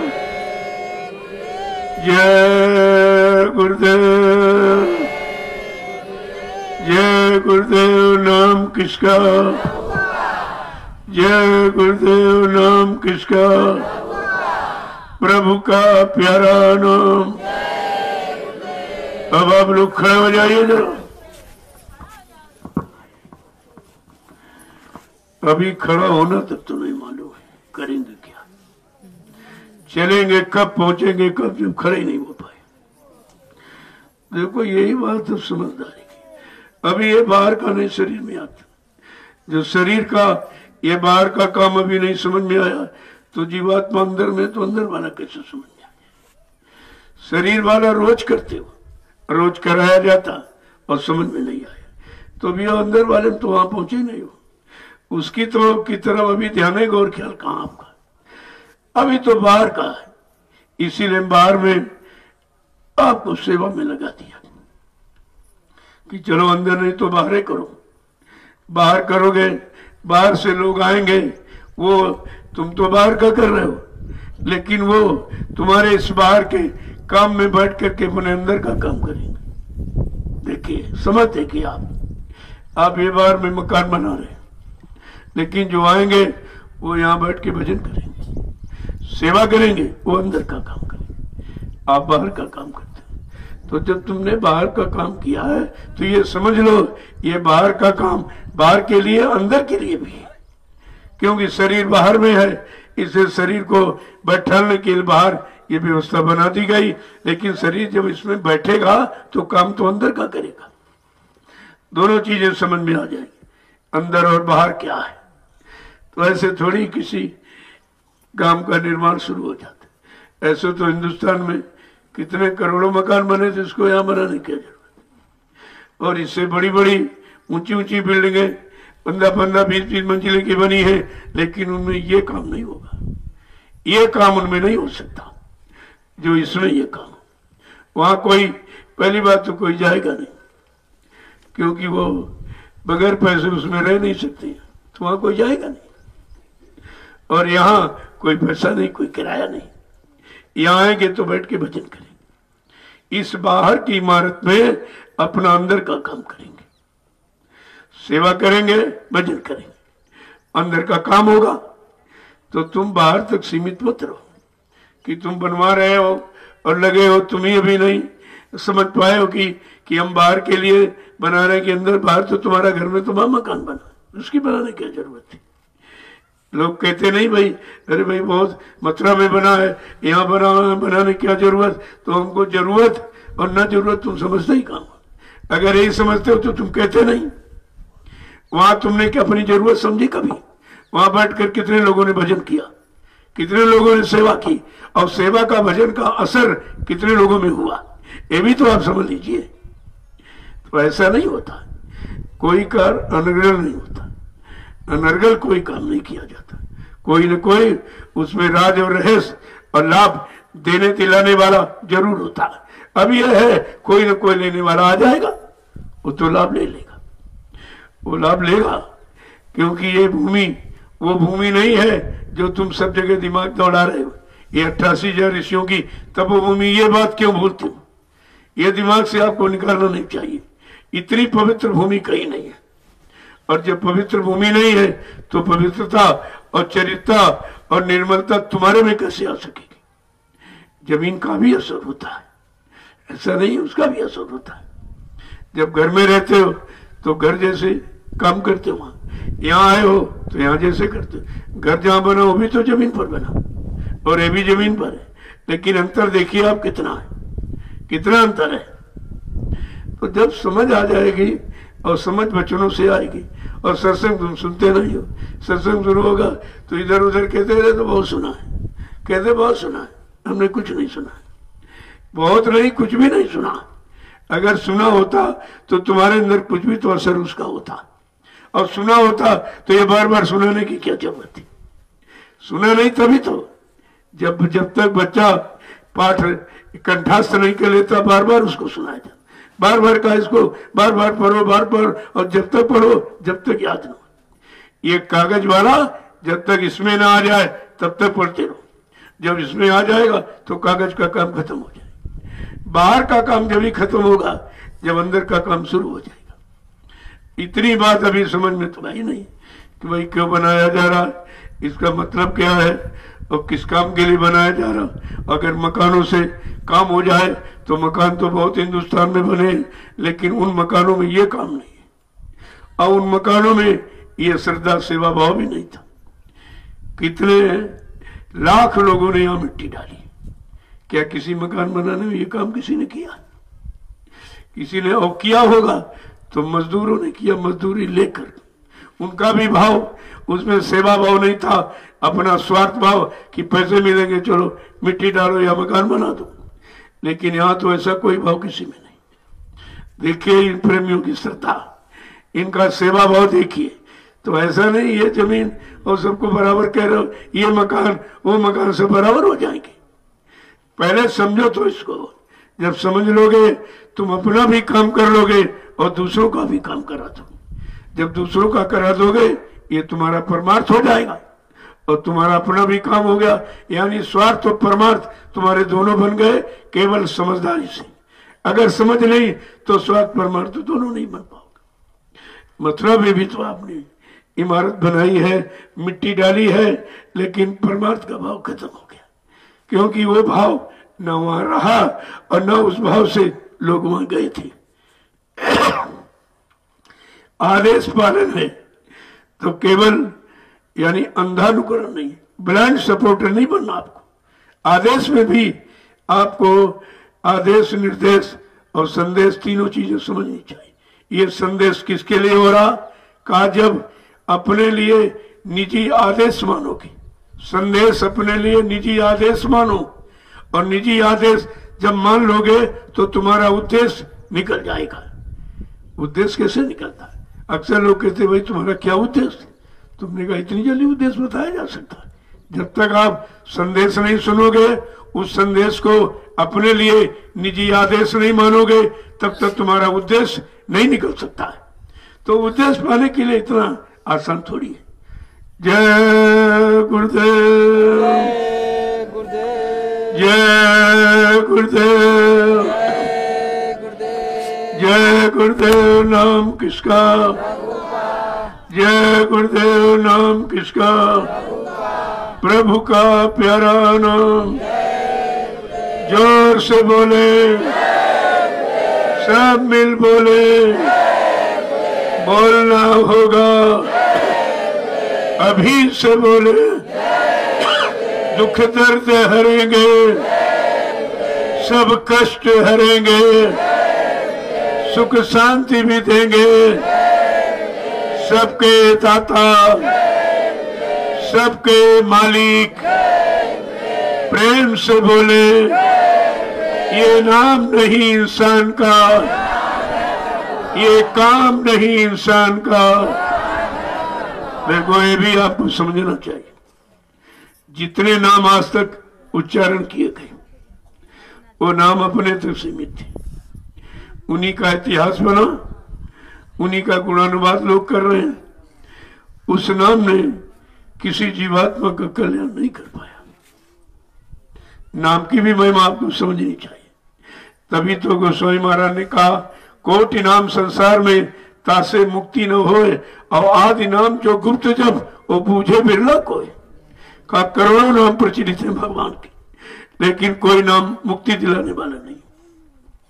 कहा वो तो आदिकाल, जो आदिकाल से व्यवस्था बना दी गई थी कि जब तक सम्राट अनामी महाप्रभु और प्रभु नाम लेकर भूमंडल पर नहीं जाएगा, प्रभु नाम को जगाएगा और सिद्ध करेगा, और जगाया सिद्ध किया हुआ नाम जीवात्मा को जगाता है, और सुनाया और गाया बजाया वाला नाम जीवात्मा को नहीं जगा सकता।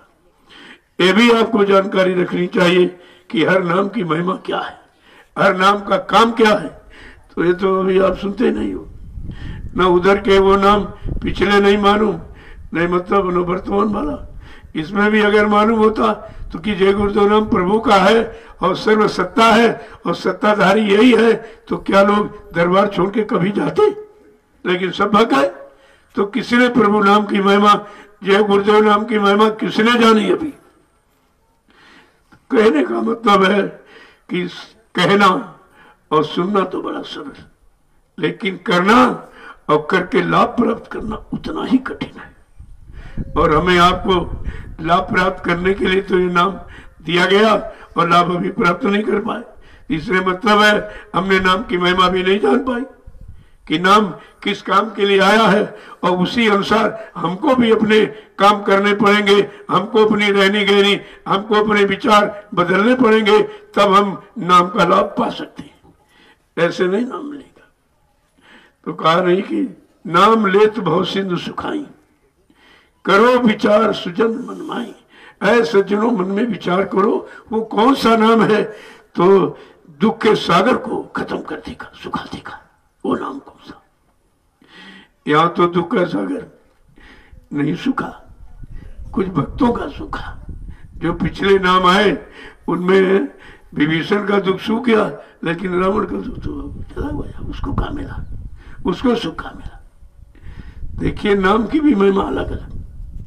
तभी का भाव कुभाव अलग अलग समूह, और नाम जपत मंगल तीर्थ समूह। भाव कुभाव में कैसे भी नाम लिया जाए वो दोनों तरफ काम करेगा।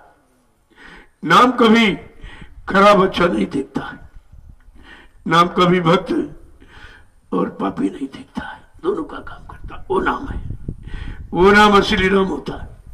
तो जितने नाम अभी तक आए, अगर वो सब असली होते तो ये क्यों नहीं खा जाता कि कोटि नाम संसार में था से मुक्ति न हुई। करोड़ों नाम जो आए उनसे किसी की मुक्ति नहीं हुई। वो मुक्ति दिलाने वाले नहीं नाम थे, वो अपने काम करने वाले ना। अपना काम किया और अपना इतिहास बना और उनकी लोग पूजा कर रहे, लेकिन और तो किसी की पूजा नहीं हो रही। कहा जिस नाम से सबका काम हो, सबका सुधार, सबका उद्धार, वो नाम का मुक्ति देने वाला नाम होता। और तभी तो कहा था बच्चा, जन जन की जबान पर जब जय गुरुदेव नाम आएगा, सच्ची स्वतंत्रता का मानो तब आनंद उठाएगा। क्या किसी नाम ने ये बताया कि जन जन की जबान पर नाम जाएगा? कितने लोग नाम ले पाए? कितने लाखों बरस से ऊपर हो गया। राम नाम सुने बताए, लेकिन दक्षिण भारत में आज भी रावण की पूजा होती, वहां राम नाम कोई नहीं लेता, सब जगह नहीं हो पाया। और इधर क्या है कि जन जन की जबान पर जब जय गुरुदेव नाम आएगा और सच्ची स्वतंत्रता का मानो तब आनंद उठाएगा। जब तक जन जन की जबान पर ये नाम नहीं आएगा तब तक सच्ची आजादी और सच्ची स्वतंत्रता और सच्चा लाभ नहीं मिल पाएगा। तो बात तो समझने की है। और कहा अगर किसी ने उल्टा कुछ करना सोचा, जय गुरुदेव मिटाने वाला स्वयं वही मिट जाएगा। अगर इस जय गुरुदेव नाम के खिलाफ कोई काम करेगा तो मिट जाएगा। ये खिलाफ है जो निंदा आलोचना बुराई के खिलाफ, नहीं तो क्या अच्छा करते हैं? क्या खिलाफ नहीं तो क्या ये मतलब नाम के अनुकूल कार्य करते हैं? क्या इस नाम ने यही सिखाया आपको कि निंदा बुराई चुगली करना और इनकी गंदगी उनकी गंदगी उठाना? कहा नहीं, इस नाम से तुम्हारे सारे कर्मों की गंदगी ही खत्म हो जाएगी अगर नाम लेना सीख जाओ। तुम नाम के अनुसार अपनी रहनी गहनी बनाओ, तब ये नाम तुम्हारा काम करेगा। ऐसे थोड़ी कुछ हो जाएगा। जय गुरुदेव, जय गुरुदेव, जय गुरुदेव। नाम किसका? प्रभु का प्यारा नाम। अब आप अपनी अपनी सेवा में चलो। 2 दिन आपको और मौका मिल गया। देखो लॉकडाउन फल गया, ये लग गया तो 2 दिन सत्संग और मिल जाएगा। तुम्हारा कौन सा नुकसान है? अरे जो लाभ लेने वाले हर स्थिति परिस्थिति में लाभ ले लेते, कैसी स्थिति परिस्थिति खराब क्यों ना हो उसमें भी अपना काम बना लेते। तो ये तो फल गया। देखिए लॉकडाउन न लगता, प्रेमियों को सेवा मिलती है। ये हमारे राजमिस्त्री 1000 रुपए रोज तनख्वाह पाने वाले, ये थोड़ी यहाँ आते, ये कहीं कमाई करते होते। तो देखो कितना बड़ा फल गया कि तुमको परमार्थ का मौका मिल गया, सेवा का मौका मिल गया। और वो सेवा आपने की है। मकान तो जिंदगी में बहुत बनाए और तमाम बनाएंगे, लेकिन उन मकानों में ये काम नहीं होगा जो ये मकान आप बना रहे। इसमें तुम्हारा तो लाभ है ही, लेकिन तुम्हारे इस बनाए इमारत में भविष्य में कितने लाखों लोग आएंगे, वो सब बैठ के भजन करेंगे और सेवा करेंगे, उनका भी काम है। और जितने मकान तुमने आज तक बनाए या भी जीवन में बनाओगे, उन मकानों में न कोई भजन करेगा न कोई सेवा करेगा, यह काम उनमें नहीं होगा। इसलिए ऐसा नहीं, मकान मकान का भी फर्क होता है। जैसे ये मकान है, सबके बाद मनुष्य शरीर मकान है कि क्या सब एक ही काम कर रहे हैं? क्या सबका कल्याण होगा इस मकान में, या सब कल्याण की तरफ जा रहे हैं? तो मकान मकान की कीमत होती है और मकान मकान का काम होता है। जय गुरुदेव। अब ये तो लाभ लोगों को बाद में दिखाई देगा, जब कभी आएंगे तब यही कहेंगे जब ये मकान बना तो मैंने इसमें सेवा की थी, मैंने अपनी गाड़ी कमाई इसमें कुछ लगाई थी। और जब लोग तुम्हारे साथ नए लोग आएंगे कहेंगे क्या जो मकान में तुमने मिट्टी डाली थी? कहा हाँ मिट्टी मैंने डाली थी भाई, मैंने रुपए 2 रुपए अपनी गाड़ी कमाई इसमें लगाई थी। कहा बड़े भाग्यशाली थे भाई, वो समय आपको मिल गया तो हम लोग तो बनी बनाई व्यवस्था में आए, अब बताओ हम अपनी सेवा कहाँ लगाए? न शरीर की सेवा लग पाएगी, न धन की सेवा लग पाएगी, न समय की सेवा लग पाएगी, तो पश्चाताप होता है। और ये कितना बड़ा काम हुआ, अब प्रेमियों ने कितने उत्साह से किया, जबकि कितनी यानी मतलब गर्मी थी, कितनी धूप थी। मैंने धूप का इनकी सेवा अलग रखी कि दोपहर में 5 डलिया, कहा ये 5 डलिया दोपहर में डालेगी, और उसका महत्व अलग है, सुबह शाम का अलग है, उसका अलग। तो लोगों ने कितना काम किया, कितनी मेहनत की है, वो मेहनत इनकी सराहनीय है और सामने सबके है। ये भी नहीं कहीं अरे मेहनत तो सभी लोग करते, अपने घर में नहीं मेहनत करते, परिवार की सेवा, बाल बच्चों की सेवा करते, उसी में सारा जीवन खपा दिया आपने और मिला कुछ नहीं, उसमें परमार्थ नहीं मिलेगा। तुम सारी जिंदगी खपा दी और जितना शरीर की ताकत सब लगा दी, जो पैदा किया वो भी लगा दिया, लेकिन परमार्थी लाभ नहीं मिला। और इसमें थोड़ा बहुत किया, परमार्थी लाभ बन गया। तो सेवा सेवा का भी फर्क है, ऐसा नहीं है। सेवा तो सभी लोग करते हैं, परिवार की सेवा, बाल बच्चों की सेवा, नौकरी करते हो तो मतलब देश की, समाज की सेवा करते हो, लेकिन ये परमार्थी सेवा उनमें शामिल नहीं है। वो तुम्हारी निजी स्वार्थ पेट भरने की, परिवार पालन की सेवा है, और ये तुम्हारी परमार्थी सेवा है। तो इसमें तो समय आपको देना चाहिए ज्यादा, लेकिन जब समझ में आ जाएगी तब तो आप दे पाओगे, या संस्कार बनेगा तभी आप कर पाओगे, और संस्कार बनने का समय तब आप दूरी बढ़ाते हो। नहीं भाई इतना समय नहीं दे पाएंगे, तो परिवार के लिए कभी नहीं कहते इतना समय नहीं दे पाएंगे, वहां तो रातों दिन लगे, जबकि मिलना कुछ नहीं, किसी को नहीं मिला। तुम्हारे पहले जो परिवार सेवा करके उनको क्या मिला, चले गए बेचारे खाली। तो स्वार्थ और परमार्थ में जमीन आसमान का अंतर होता है। स्वार्थ की सेवा तो सभी लोग लगे उसी में, परिवार बाल बच्चे का इनकी में कहते नहीं भाई परिवार की सेवा हम करते, हाँ सेवा तो आप करते हो, कौन कहता नहीं करते, लेकिन उस सेवा में परमार्थी सेवा नहीं, परमार्थी लाभ नहीं। तुमने मकान बनाया, क्या दूसरे को थोड़ी तुम रहने दोगे, और रहने दोगे तो किराया लोगे, ऐसे नहीं रहने दोगे। इस मकान उस मकान में फर्क हुआ कि नहीं हुआ? तो ऐसा नहीं है कि हर जगह कुछ न कुछ अंतर आपको जरूर मिलेगा, और इसीलिए इन सेवाओं के लिए इतना आग्रह किया जाता कि भाई कुछ न कुछ समय जरूर दो। समय तो तुम्हारा जा रहा, लेकिन परमार्थ में नहीं जा रहा, इसलिए कोई न कोई रास्ता मतलब निकाल लिया जाता, वसीले जरिया बहुत जरूरी होता है। नहीं तो बेचारे जीव तो कुछ जानते नहीं कि परमार्थ सेवा कहाँ करेंगे, कहाँ करें, कहाँ करने लगे जाके परमार्थ सेवा। कहते परमार्थ सेवा का कोई न कोई तरीका बताया जाएगा, कोई जगह निश्चित की जाएगी, जिस जगह पर लाखों लोग आएंगे जाएंगे तब तो तुम्हारा परमार्थ का लाभ मिलेगा। और जहाँ कोई न जाए, तमाम मंदिर बने, तमाम धर्मशाला गुरुद्वारे, कोई नहीं जाता, खाली पड़े, कोई पूजा करने वाला नहीं। तो अगर उसमें कोई परमार्थी लोगों की सेवा लगी होती तो निश्चित परमार्थ लोग करते। और सेवा ऐसी थी, वो नंबर 2 की कमाई, बड़े बड़े सेठ साहूकार जनता का खून चूसते रहे और कर टैक्स लेते रहे, और उसी से कोष से मंदिर बनवा दिया, वो बना पड़ा, वो कोई नहीं जाता, क्योंकि उसमें भाव नहीं। भाव में भक्ति होती, जब भाव नहीं तो भक्ति कहां से आई? जय गुरुदेव।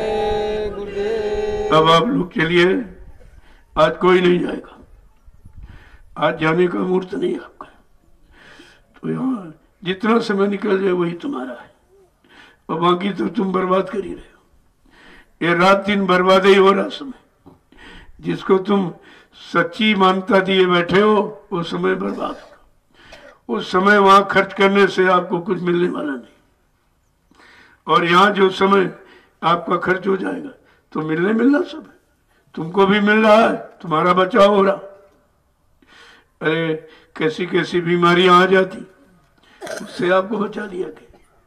कहीं दुर्घटना कोई इस तरह का होना, उससे आपको बचा लिया जाता।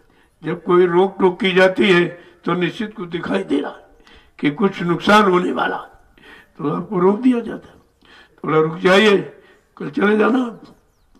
तो कोई ना कोई मसलत होती है, कोई ना कोई राज रहस्य होता है। ऐसे थोड़ी भाई हमको रोकने से हमें क्या मिलेगा, आपको यहाँ रोकने से हमको थोड़ी कुछ मिलेगा, आपको मिलना है।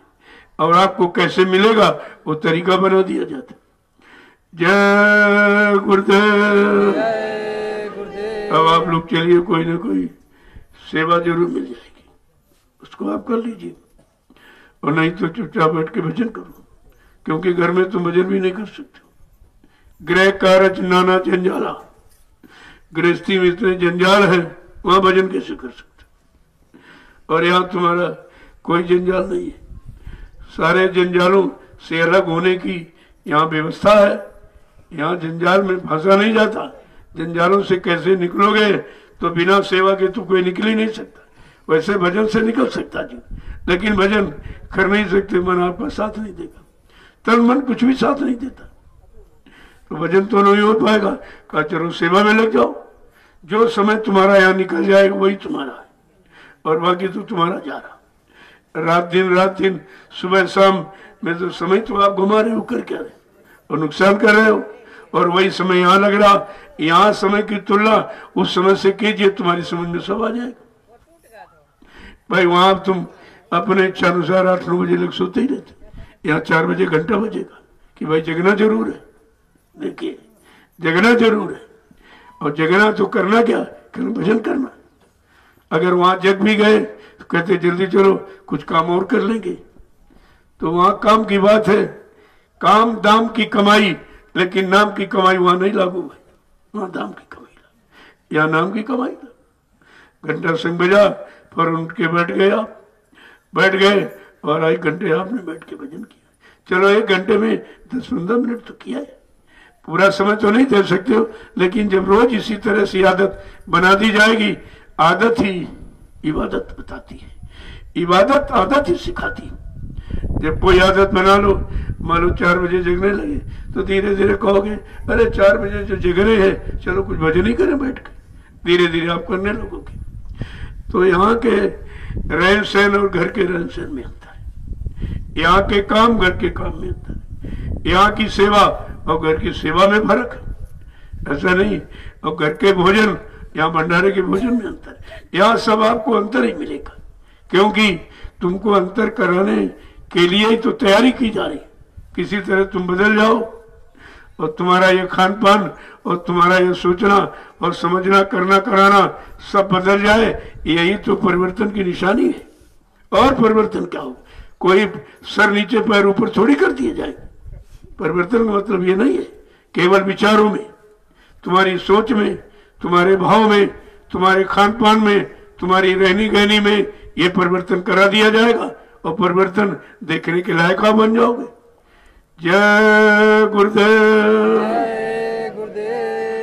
अब आप चलिए सेवाओं में, मैं आपसे वहीं मिलूंगा, तो रोज ही मिलता हूँ, संदेश भी हो जाता है और आपसे आपका दर्शन भी करता हूँ, क्योंकि जो सेवा करता है उसका दर्शन सबसे महत्वपूर्ण होता है।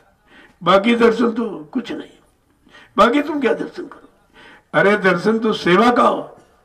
सबसे सेवक धर्म कठोरा और सिर भर चले धर्म मसमोरा, और सेवक वही जो करे सेवकाई और हरि करनी सो करे लड़ाई।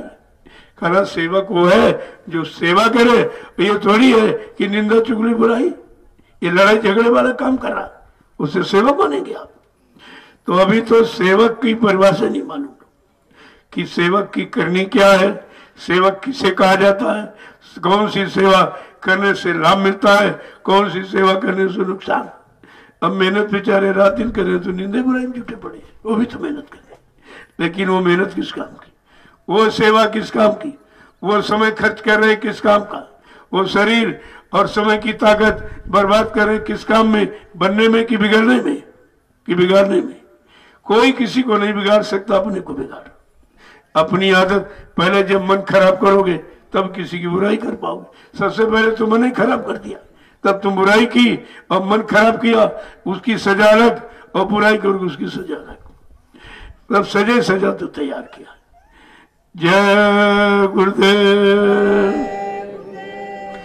जय गुरुदेव, जय गुरुदेव। नाम किसका? जय गुरुदेव। नाम किसका? प्रभु का प्यारा नाम। अब आप लोग चलिए अपनी अपनी सेवा।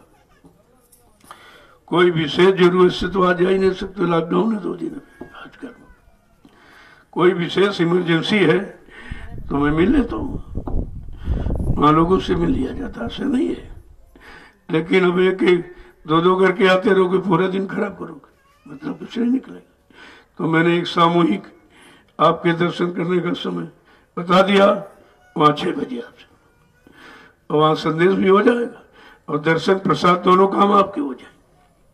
ये दोनों काम देखो, सब तरफ से लाभ ही लाभ है। यहाँ नुकसान का तो प्रश्न ही नहीं, क्योंकि नुकसान करने की जगह नहीं है। यहाँ कभी नुकसान किसी ने किया नहीं। जब 88,000 ऋषियों ने तपस्या किया तो उन्होंने नुकसान किया कि लाभ?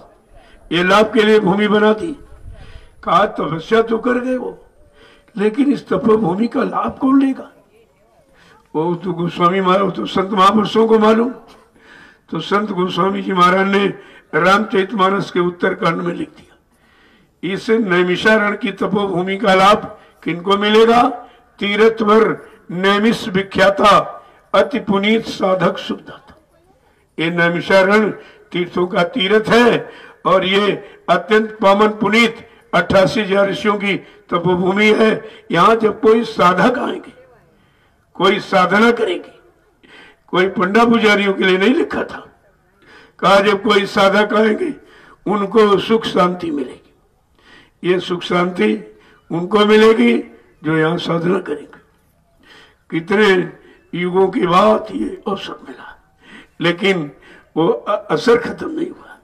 जो महिमा थी वो महिमा कोई यानी खराब नहीं कर पाया और कोई लाभ भी नहीं ले पाया कि वो लाभ जिनके लिए है, जब वो आएंगे उन्हीं को लाभ मिलेंगे और आएंगे वो काम करेंगे। तो इस पर साधना तो किसी ने की नहीं थी, क्योंकि नाम का आधार नहीं मिला और समय का नाम नहीं मिला। अब कलयुग में तो पूजा पाठ लिखा नहीं, कलयुग में तो साफ साफ कहा कलयुग योग यज्ञ नहीं जाना और एक आधार नाम गुणगाना। कलयुग में योग जब तक पूजा पाठ ही नहीं, केवल एक नाम का आधार। तो बता दिया यही कलिकार न साधन दूजा, मन कर्म वचन गुरु पद पूजा। कितना साफ साफ लिखा। इस कलयुग में कोई साधन, कोई साधना, कोई नियम नहीं है। मनसा वाचा कर्मणा, अपने सदगुरु के वचनों का पालन करो और सब लाभ आपको मिल जाए। उनके वचनों के पालन में सब लाभ, भौतिक लाभ, आध्यात्मिक लाभ, इधर का उधर का, कहा सारा लाभ उनके वचनों में रखा है। लेकिन पालन करना सीख जाओ जब तो। जय गुरुदेव। अब आप चलिए अपनी अपनी सेवा। मैं आपका दर्शन नहीं करूंगा।